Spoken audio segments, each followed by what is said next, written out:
Hello, everyone. We're going to start with this discussion. We have really interesting people, and I think the theme of this panel is also like very very interesting. So we're going to look at suffering. So suffering can always be like looked at at various levels.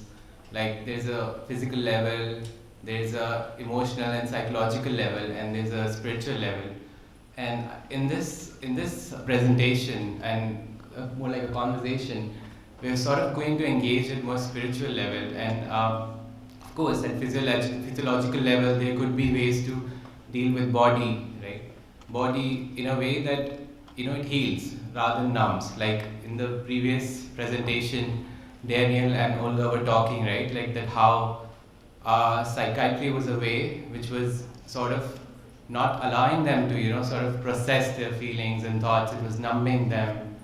So in a way, something at a physiological level, like somatic work, or something that or a more ancient level or way of working with the body that can allow his body to heal, and at the same time, emotional and psychological level through ways of therapy that could be healing rather than just focusing on the parts that are suppressed.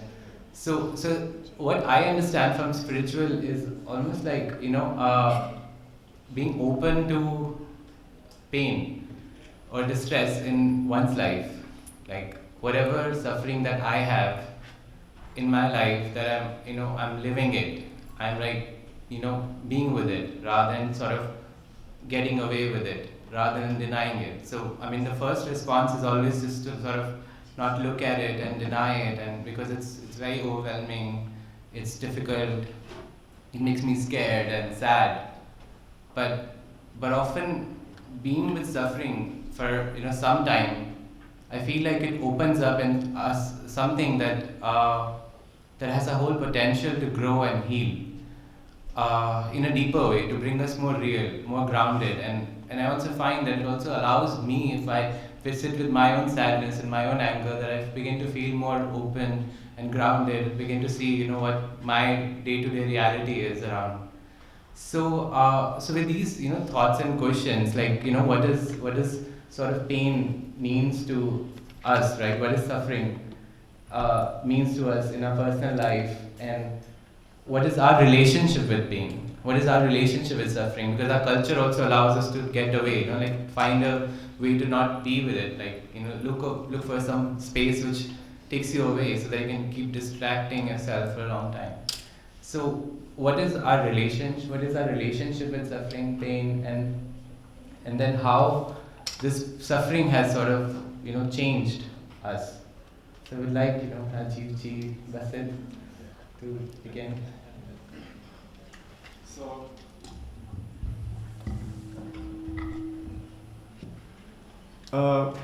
in our tradition, I come from a Muslim background and I've been practicing a Sufi path. We believe that there's nothing as an accident, that everything is there for a greater purpose. And suffering comes to you, or the pain comes to you to purify you, to cleanse you, to push you towards the purpose that the universe seeks to be fulfilled through you. That's what, in brief, we look at as pain and suffering. I'm going to take a few more minutes than that. Well, I first wanted to sort of thank and celebrate Aparna and a team in Red Door for, as she said, providing an extremely important platform for a diversity of perspectives. And I think it's extremely important to recognize that no single worldview or method works universally. But there are some guiding principles which are common, and they are sort of expressed perhaps differently, and I will express them in my vocabulary, which is not universal. And that is that just as each one of us needs a different physical diet, each one of us needs a different mental diet. So while the philosophy is important, equally important is the method. And the methods that will give us the mental diet that is appropriate for us is really something that we are the best judges.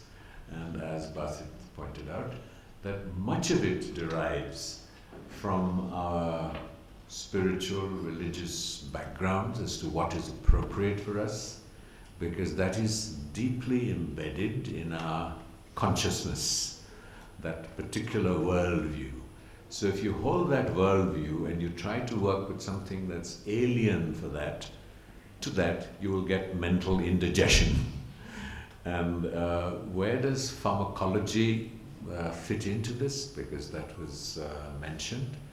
In this worldview, so we often talk about, when we talk about mental diet, so if you have, say, an ulcer, if you have something, a very extreme condition, we believe you need to take medication for that, to heal the ulcer. But if you don't change your mental diet at the same time, then that ulcer will get aggravated. So depending on the severity of the condition, I mean, a word of caution, as someone who has worked with this, is that I don't think it's wise or skillful to universally dismiss pharmacology or to universally dismiss anything. It all depends on the particular situation, the degree of the crisis that one confronts. And so I come from a tradition that talks about the middle path. So I just wanted to circumscribe our discussion with this, and we celebrate diverse mental diets. And why do we talk about mental diets? And first talk about the solution rather than the problem, because I think both are very interrelated. And that is because each one of us has a different mental disposition. So somebody is more comfortable eating vegetarian food, somebody is with non-vegetarian food, some people like spicy food, some people like bland food. So each one of us needs a different mental diet, just as we need a different physical diet, depending on the nature of our problem, situation, and condition. So that was one. Now just to look at, I think this has been a semantic problem, because, and I come from the Buddhist tradition, where the Buddha described in the Noble Truths the presence of Dukkha. And Dukkha, unfortunately, got translated by Western scholars as suffering. And so what is suffering is really the question. And so we believe that it is not, suffering is not the problem, because we cannot escape suffering. That is inherent in the human condition. Those that we love will pass away. Sometimes those we love will separate from us. There will be times when we will not have jobs, not have enough money. And so dissatisfaction, or is a closer word, to suffering.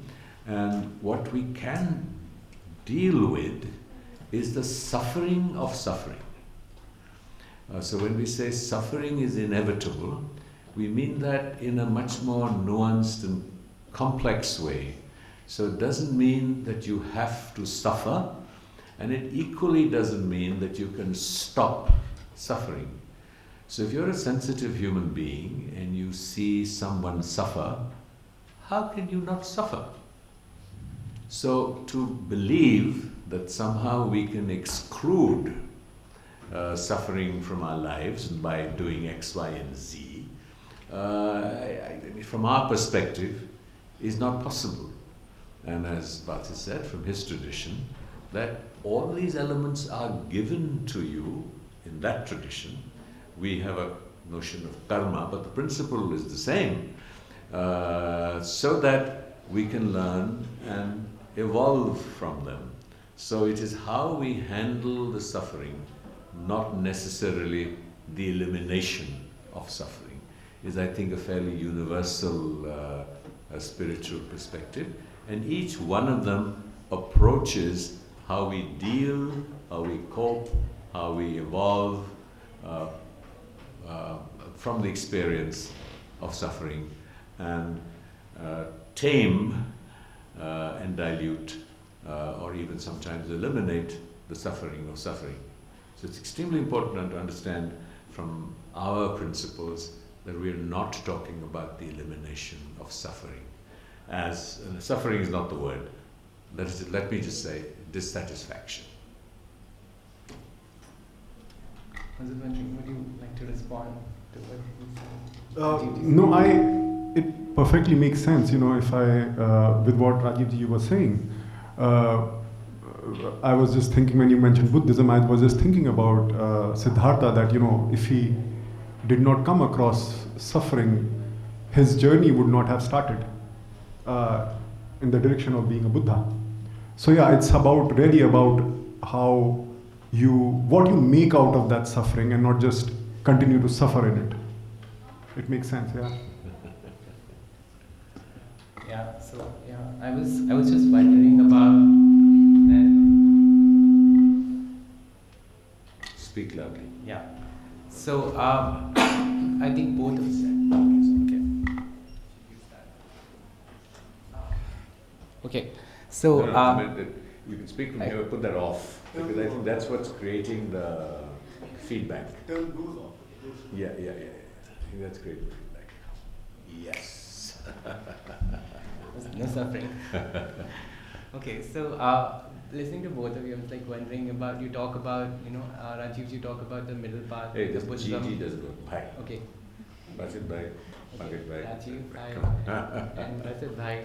So Basit bhai, you talk about Sufi path, and so I was wondering, like today in times, right, we live in a culture which is very disconnected from this sense of, spiritual, like something deep, right, that can contain. So both of you have been deeply involved, like in your religious path, in your spiritual path, like you've been in Sufi, and and exploring that text. And teaching others through the wisdom, through what is really written in Quran, right? Where is essential knowledge about it, not what we hear in mainstream, that is just about violence or hitting or just revenge, but you're teaching about compassion through it. So, and same with Rajiv bhai, right? That how it's more like that through, you've been like years with Dalai Lama, right? And you've learned so much, and you've also like sort of grown with, in terms of how taught compassion. So I was wondering about your personal journey, both of yours, like today we live in a culture which is difficult to find this connection, or find a person where we feel that connection and we grow spiritually, who can contain our, anxieties and concerns, who can, be unique to our own diets, mental diets, what we require. So I was wondering if you both can share about your personal journeys with, what was the painful things that took you in this direction, and what was, or not so painful. This time me? Okay.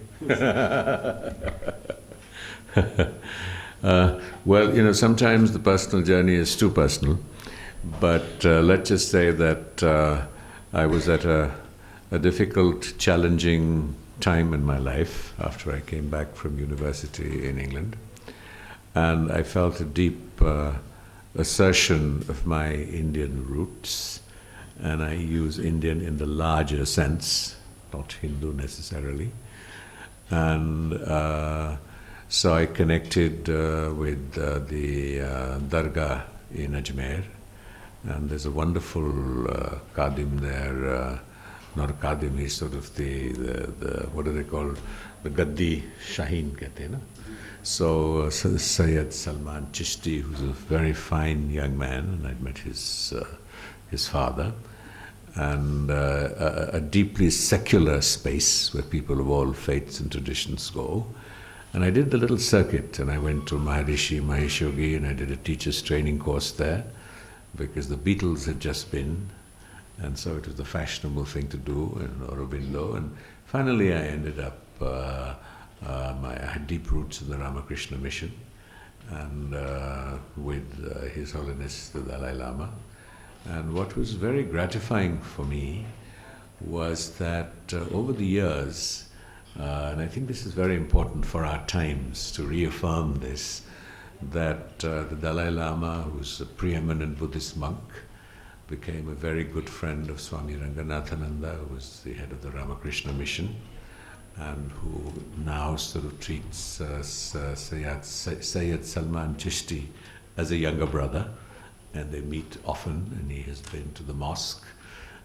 He's been to the dargah, he goes and prays in a mosque, in a church, and whoever will allow him to enter and welcome, and which is universal, sadly, except for many Hindu shrines and spaces, and I am a Hindu Buddhist in that sense. So I just want to preface this to saying that these philosophies, in their authenticity, are extremely inclusive. So when we talk about an Islamic perspective or a Hindu Buddhist perspective, it is not isolated, it is not uniquely so, and it doesn't pretend to be better or more effective than the other. I really want to underline that very, very deeply. And so you go messed up. And so the Swamiji, who I first saw before I ended up with the Ramakrishna mission, with His Holiness, said, "You're in such a bad way, you're unable to focus your mind even on a solution." And so he said, "You go and listen to music." And I said, "It's so distracted that I cannot listen to music per se." He said, "Well, what kind of music do you like?" And those days, the Beatles, pop music, was the rage. And a little secret, at one point in my life, I was a DJ on radio of Western pop music. And so he said, "If nothing else works, go listen to the Beatles. Don't listen to their love songs, that might aggravate your condition. But John Lennon, Peace, Imagine, there are amazing songs in Western popular music." So I started with listening to music that would enable me to focus my mind.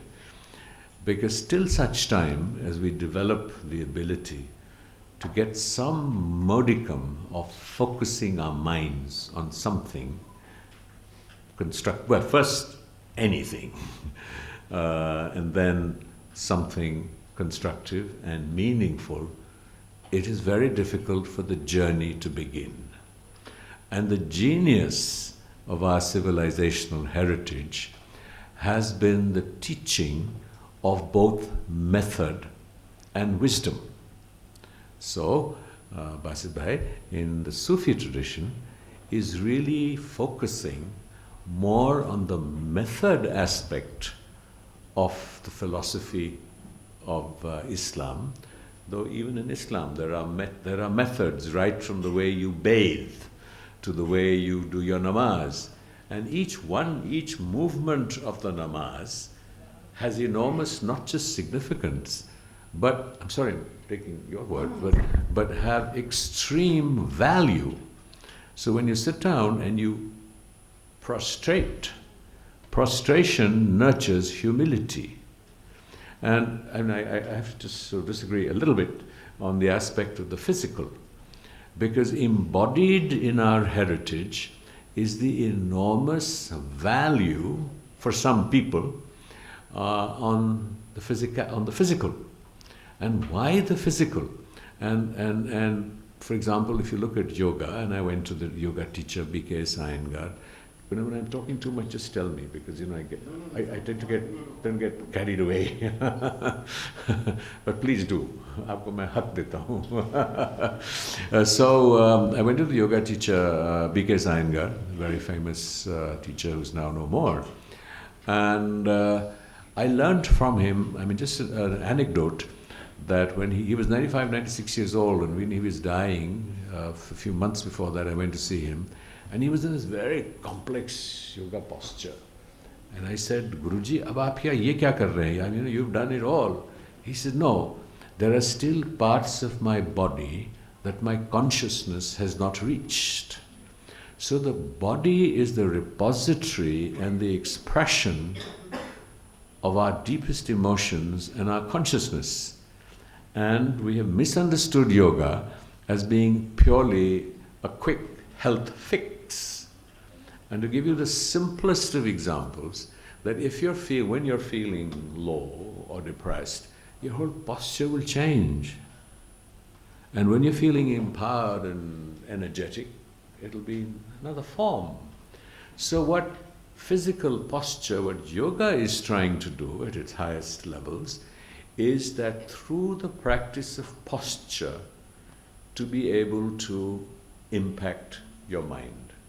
So there is a psychosomatic connect between mind and body. So I'm not just isolating and rejecting biochemical interjection. Like I said, in some conditions it may be useful and necessary. I'm not embracing it blindly. So similarly, my learning was that I had to start with focusing the mind and with the body as a repository of emotion and suffering and trauma, to be able to begin the spiritual journey or the spiritual quest. And that too, in Buddhist terms, the emphasis is on the individual, it's on karma. And what is karma? It's not esoteric at all. If we just look at it in the unfolding present, every thought and every intention, and Aparna pointed to that, creates an impression in our consciousness.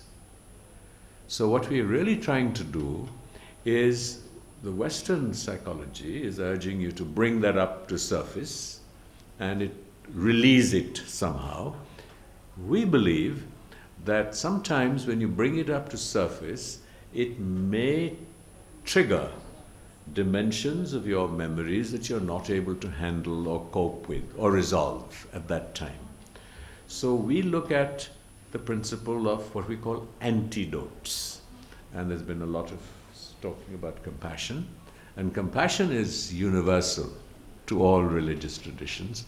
And why compassion? So my training, and I'm not a particularly compassionate human being, I still get angry, I still get upset, and I still am depressed, and I'm still low, and is that ultimately, whether it is in a religion like Islam, which believes in a creator God, that you surrender yourself to the divine. So the principle is that how do you soften this obsession with the self that suffers? So rather like in the previous speaker who wanted to take charge and do what needed to be done through a conscious act of will. I'm not dismissing that. It worked for him, so it did, and it may work for you. But our approach is, how can we soften the sense of the self and the I that suffers? And so with the Dalai Lama, a considerable amount of work has been done in this area. How do you soften the self? And you soften the self by the practice of compassion. And so I found a difference in the personalities of the first speaker, who immediately turned outer-directed and said, look, how can I cope with my schizophrenia? By helping other people. And the minute I start thinking of other people, the sense of the self softens. So the guiding principle is, what are the different techniques we can use and find? It can be surrendering to the divine. It could be embracing someone else's suffering. How can you be a human being? जैसे कहते हैं ना कि अगर इंसानियत है, अगर आजकल इंसानियत से इंसानियत निकल गई है. What do we mean? Is that basic humanness of compassion. How can we not suffer or feel pain when someone else feels pain? No, we're not human. So it cannot be our aspiration to eliminate pain.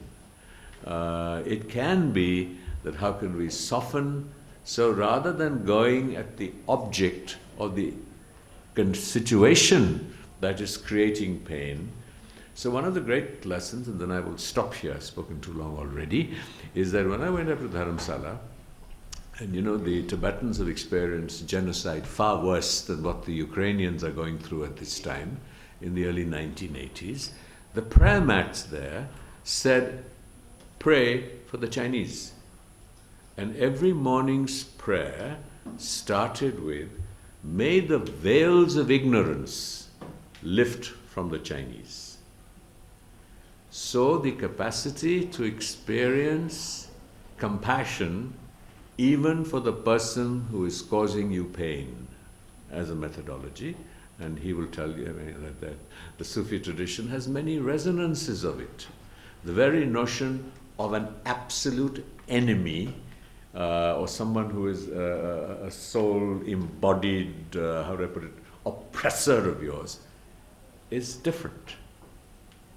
Sorry, I spoke too long. Thank you, Rajiv. You actually set the ground for what I wanted to share about softening of the self, and this about having compassion even for your enemy or those who hate you. So in my schooling life, I was forced to choose a subject which I didn't like, commerce, accounts, and it was very boring. I was very artistic. I wanted to study arts and play football, but not study accounts. And that really, brought a phase in my life where I was really, really depressed, even contemplated, suicide. I just couldn't, wrap my head around accounts, commerce, business studies. And I really went into a very, very severe depression at that time. Skipped even my pre-boards. So soon after my school, I somehow cleared boards. Soon after my school, my interest in religion grew, in spirituality grew. And I came across some stories of people who really went through a lot of suffering. And, stories where people, their families were taken away, they were attacked, they were betrayed, they were murdered. And yet, in one particular story, a person was murdered by his own brother, and he died with still, with forgiveness and love for his murderer in his heart. And that what, made me really, really curious that what is this spirituality? How can, I cannot enjoy forgiveness.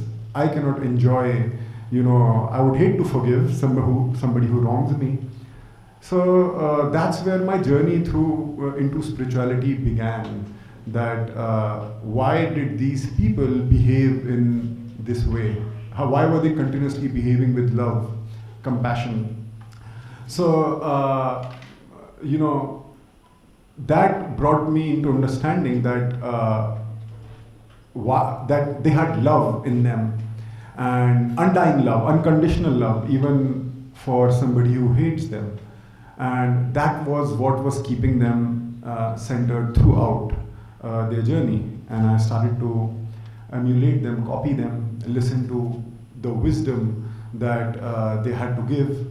There was a time, every night before sleeping, I would read one small poem from Rumi or Hafiz. Everybody must have heard about Rumi. So some of the things that really helped me, the ideas that Rumi gave, that really helped me to come out of that state, let's say. Things didn't go away, but I could cope with them. One of the things that really hit me hard was Rumi saying that it's the pain in the womb that tells that a new life, to a mother, to a pregnant woman, that a new life is about to happen. Another place where he said that if you can be patient with the thorns, rest assured that soon you will be showered with the roses. So, just getting this dose of things, telling you, be patient, be patient. At one place he says, it's the trees that remain patient throughout the winter, that they are, given the colorful coat of the spring flowers.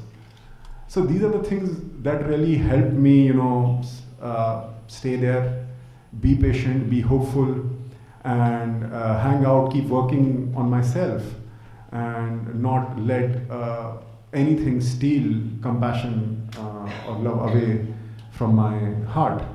I think these things, continuously forgiving whatever wrong was happening, whatever somebody who was wronging me, I was going through suffering because of someone, continuously forgiving them, accepting the situation. Like Rajiv ji sir said, that it's about surrendering, submission,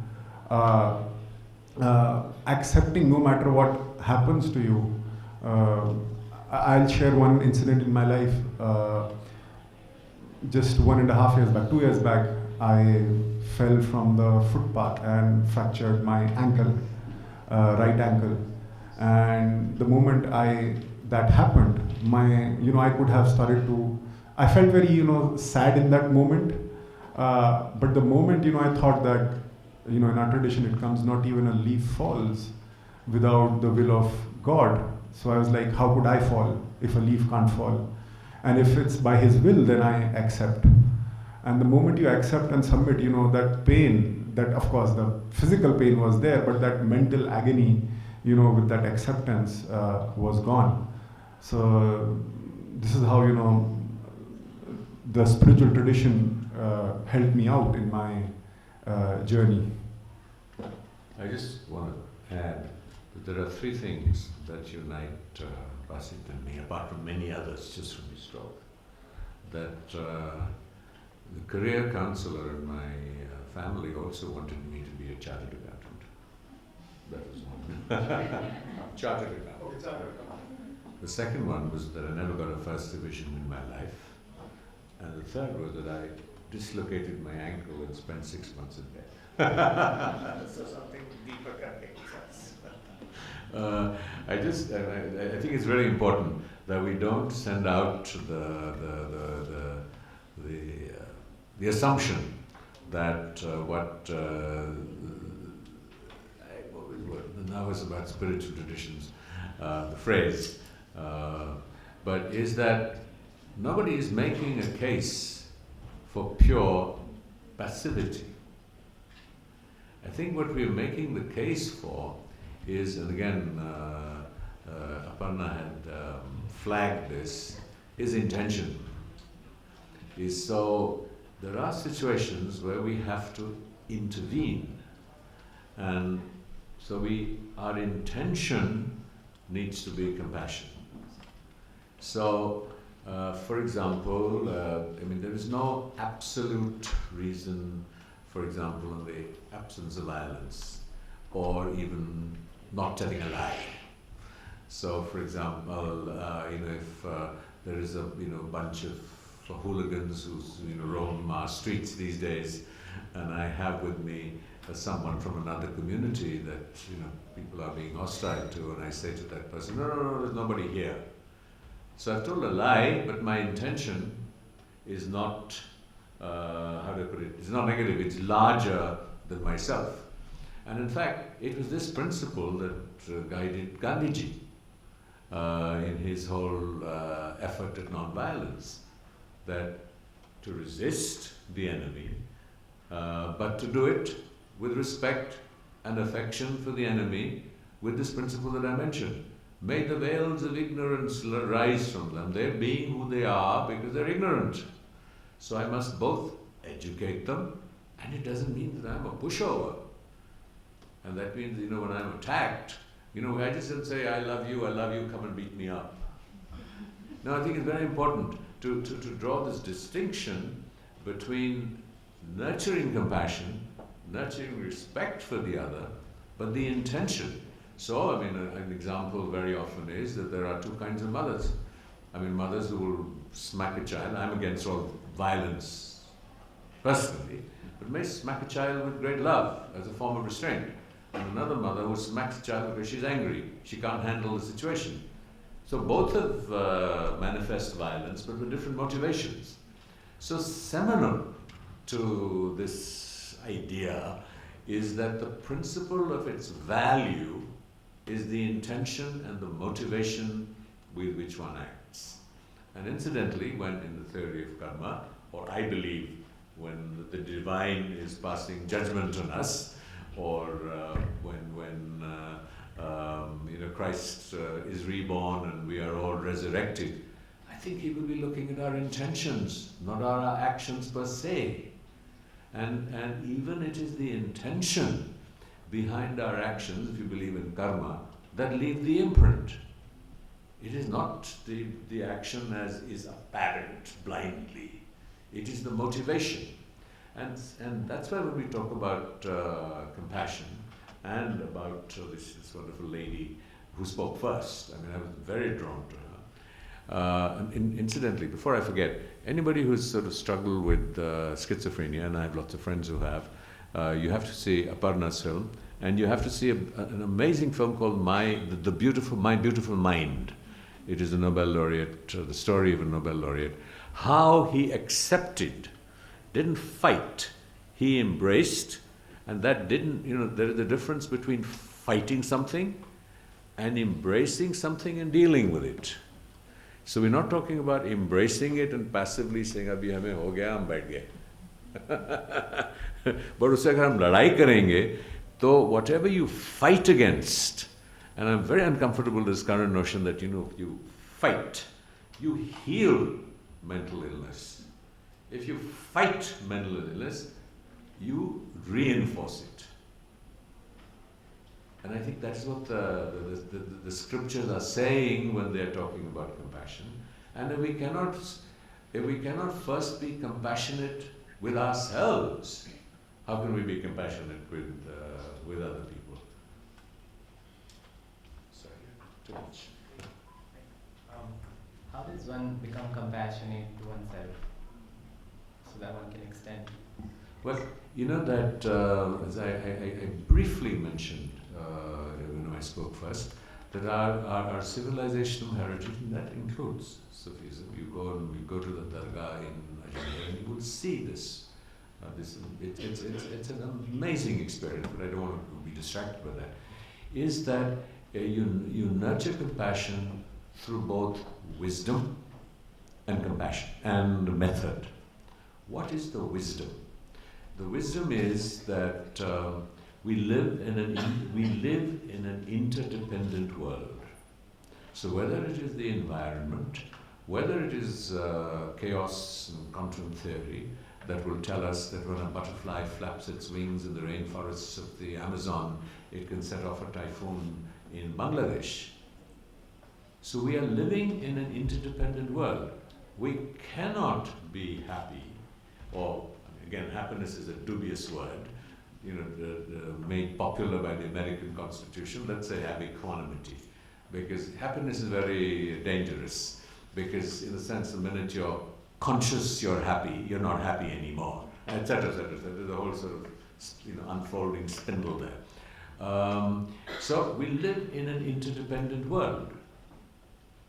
So our happiness, our very survival, depends on the other. So when we, through whatever practice we have, meditation or reading, if we embed that in our consciousness, that I am dependent on everybody else. So if you just think of this event that we're happening, I'm speaking into a microphone that you can hear me. Now someone has manufactured this microphone. Someone has manufactured the elements of this microphone. Aparna has helped set up this event. She has so many people working for her. The Habitat Center helped us get indoors from the rain outside. The number of people who have just made this event possible, who make your breakfast possible, who make it possible for you to move from one place to the other, who just make your survival possible, then how can we be indifferent to the others who make our very existence, our emotions, our needs, etc., possible and legitimate? So that is the first interdependence. Then it is even those who don't directly impact us, we reflect on interconnectedness, which means that look at what's happening to the environment.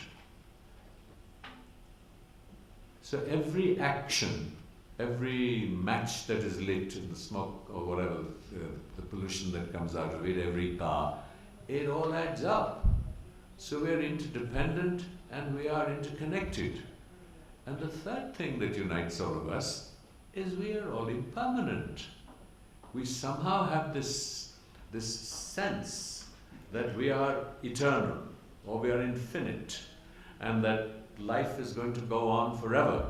No matter which religious tradition you look at, that process of life, the very process of being born, whether we're embarrassed acknowledging it or not, is we are born because of two people, and the sperm and the egg coming together, and the nurturing of our families, our mothers, and then one day we will all die. So this is also common to all of us. So this is where our method, and the method of this is meditation. And meditation is not something, sort of very spiritual or hunky-dory. I mean, meditation can be, and is, depending on how it's practiced, can be deeply secular. So if I ask you to concentrate on your breathing and just relax, and then think repeatedly of interdependence, of impermanence, of interconnectedness, this is completely secular. It doesn't bring religion into it at all. Now what we're doing when we keep repeating those thoughts to ourselves is that we deeply embed that in our consciousness, so that in time, there's no instant solution, our deepest reflexive responses are changed. Because the challenge that happens very often in the modern contemporary methodologies of education is that we listen to something, we are very impressed, we are moved, we are touched, but we're not transformed. It is only when our deepest reflexive responses are impacted then the transformation can take place. And that's one of the problems with therapy too. That if a therapist in the old Freudian tradition, brings to surface some aspect of it, and you can't deal with it, it's worse than your present reality. It can shake you up. Now there are some people who can handle it and others who can't. So please, I'm not making a general universal recommendation. I'm only suggesting, from my experience, what I have practiced and worked for me and what our tradition. And I certainly have to say that I've even seen, when I go and I sometimes sit in silence with the chilla of Nizamuddin Aulia, which is on the side of, next to behind the Humayun tomb, next to the Gurdwara. And that is such a wonderful, quiet place, far more peaceful than the hustle and bustle of the Dargah. And I actually see people, the Sufis, it's just like I might do Om, Om, Om. They do Allah, Allah, Allah. I mean, there are practices which are resonating. I mean, there's so much to learn from, certainly, in terms of the practice, from Basit's tradition. So it's very important to not just listen to philosophy. We know that you should be detached from the fruits of the action. You read the Gita and you read this philosophy and you're very impressed and you're very moved, and then you go out and you forget about it. So I would just urge that whatever the state of our minds, unless we engage in some form of method, and it doesn't have to come from formal religious traditions, freedom from the suffering of suffering. Please note, I'm not talking about freedom from suffering. I think that is a Western psychological ploy. We can never be free from suffering. We can only be free from the suffering of suffering. And if we give up that aspiration, that somehow we are going to live in eternal bliss, happiness and joy, we will begin to be free from the suffering of suffering. What Rajiv ji really said. So, how does somebody become a chartered accountant? They keep, since this word has cropped up quite a few times, the person keeps reading accounts and accounts and accounts, becomes a chartered accountant. Somebody, how does somebody become a filmmaker? Keep studying film and cinematography and filmmaking and becomes a filmmaker. So how do you become somebody who loves, somebody who's, compassionate? You keep reading about it, you keep studying it. Rumi, in one of his poems, he says, I kept on reading love stories till I myself became a love story. Another place, Hafiz, another Sufi poet, he said, everything that falls into salt mine becomes salt. And if you fall in the sugar syrup, you become sugar. So if you, like Rajivji said, it's about internalizing it. He talked about meditation, and in meditation there's also chanting. So, it's constantly reminding yourself, you read more about compassion, you read and study and research and think more about compassion, and you will become a compassionate and a softer person inside.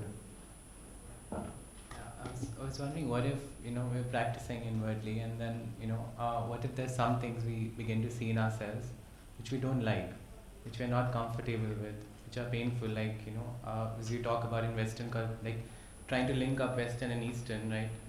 Like when you talk, Rajiv, you talk about the Western and the perspectives, right? That how it can open up things which may not be able to contain. And so I was wondering, like in Eastern culture, they talk about this Kundalini yoga, right? When Kundalini can shot up very quickly if one goes into meditation practice, and that could be very dangerous too.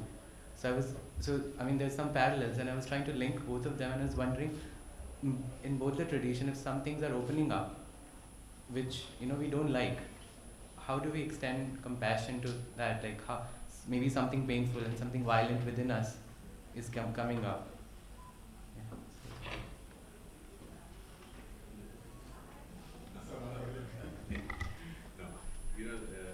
This is why in the Eastern traditions, the role of a teacher is important to help you along the journey. The preliminary practices can be done without the help of a teacher, but the principle remains the same, that we are not seeking to bring to surface in the Eastern traditions. We are giving antidotes. There is a difference.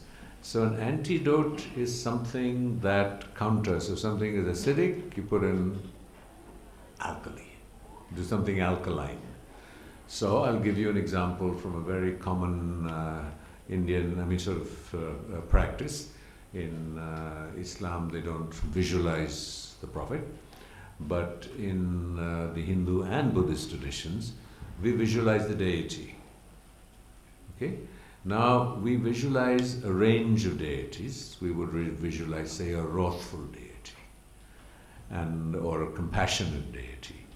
Now, what is the role of the deity? The role of the deity is to serve as an antidote. So, for example, if at one point my teacher felt that I was very shy and reticent, so he had me work with a deity that embodied strength. So as I visualized the deity and the elements and the symbols of the deity and the expression of the deity, they began to imprint my consciousness or my subtle mind to antidote my sort of, I wouldn't want to call it a lack, but a rebalancing. We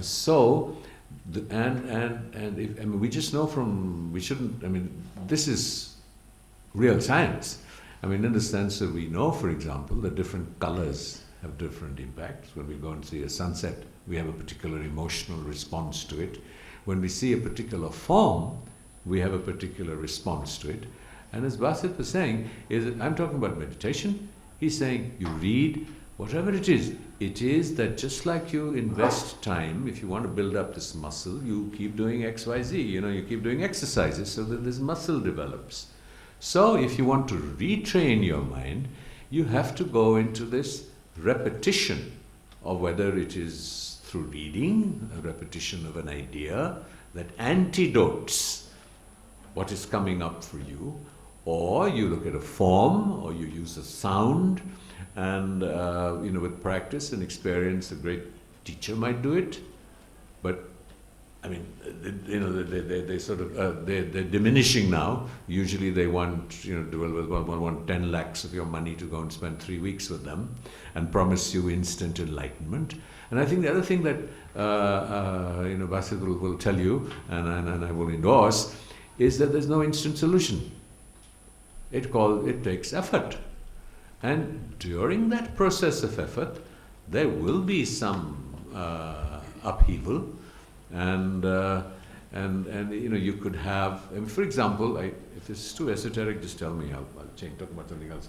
We have an idea in the Buddhist tradition, which badly translated as no self. So as you soften the self, actually you begin to realize you don't have a self. And this is what Islam will tell you too. That your self is actually an expression of the divine. It's not yours. So similarly, in our sense, in our case, we say the self exists on causes and conditions. I will leave that for another day. It's not something solid. It's a designation.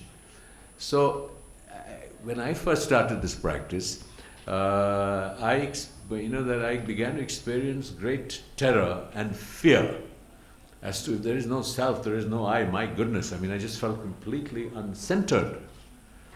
So that has to happen simultaneously with compassion. The outer directedness, rather than the purely, the I has been completely surrendered and how that I function. In Islam, it would tell you that you function as an expression of divine will.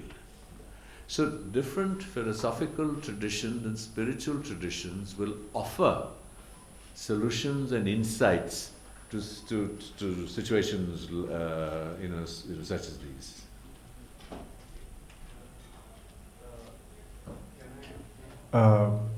I think, I saw the sign that time is almost over. So Maybe we can just take a few minutes. Yeah, one thing I'd like to add, I forgot to add in my previous answer when I was talking about my own phase through depression. In our tradition, I read that children, they are pure, babies, they are pure. And when I looked at children, at myself when I was a child, I saw I was happy. I was not depressed. I was, playing. And I realized, we were doing three things. And, at different places I found these three things mentioned. I was loving, practicing love as a child. I was learning, and I was playing. And I started to focus on these three things, to love, practice love in some way with the animals, compassion, express compassion, practice love, learn, grow, gain more knowledge. And I ensured that I was playing, and not just working all the time. And that really helped me come out of it. Yeah, thank you. Sorry, I'm going to make a very brief comment. That we have to be very careful about semantics. And I know this from our traditional scriptures, and I do some writing, is that, for example, is happiness, very dangerous word.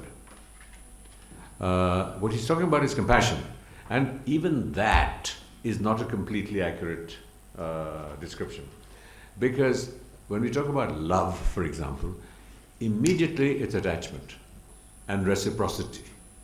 Compassion is not. Now we have struggled in all our traditions, ancient traditions, with finding legitimate verbal equivalents to what we're talking about. And so as you approach these, it's extremely important, and this is where the teacher, someone comes in, because we loosely use the words that our Western education has indoctrinated in us as our aspiration. So, I just wanted to, that word to be, and so the new word is mindfulness. That's another story for another day. But we have to be extremely mindful, not mindfulness as a practice per se, of the vocabulary we use. And there's a whole linguistic training, there are whole practices which sensitize you to the vocabulary we use. But in particular, when you're looking at traditional faiths, you have to be very, very cautious, because you can go completely barking up the wrong tree. Yeah. So, thank you so much, Rajiv and Basit, for this, very interesting conversation. It's like, so just winding up now, almost we're finished with time for this panel discussion. So, almost like the kind of things we heard, right? For me, it felt like if I was around, growing up in like my teen, I feel like there was a huge absence of hearing things about in a culture, talking about such values or wisdom. It's so difficult to find people who are like, who are elders, older, or like, or even same age, or even who are just more aware, more self-aware, more wise, and sort of communicating things that sort of could speak through us. So I felt, for me, it felt like hearing things like that about spirituality, about Sufism, and about middle path, and I also felt that this sort of medium to have a teacher in place, right? Who can, so maybe a spiritual teacher, like, which sort of it sort of fascinates me, because I feel like in sort of Western culture it's more like you'll have a therapist, which is sort of like a therapist who's guiding and who's sort of holding the space, containing the space, and it's also depends on the orientation of therapist, whether the therapist is taking you into the depths of you, or rather and working through your pains and finding the compassion and transforming you so that you can go out and do it, or the orientation of therapist is to just not go there. So therapy is very much like like that spiritual teacher, but just to collaborate with Eastern and Western culture, so that you have more wholesome space, because we live in a very times which is sort of all sort of mixed, right? So yeah, and I'm thankful for bringing that both of you like brought the body back, right, to the spirituality. It's not that we alienate spiritual from the body or the mind space. All are interconnected it's through body, working through body, we can reach to the more psychic realms, where we can feel interconnected psychosocially as well. So I think with that note, I just would want to, like, with these my thoughts, like to finish this panel discussion, move on to next event, whatever it is. So thank you, Basit, and thank you, Rajiv, for this.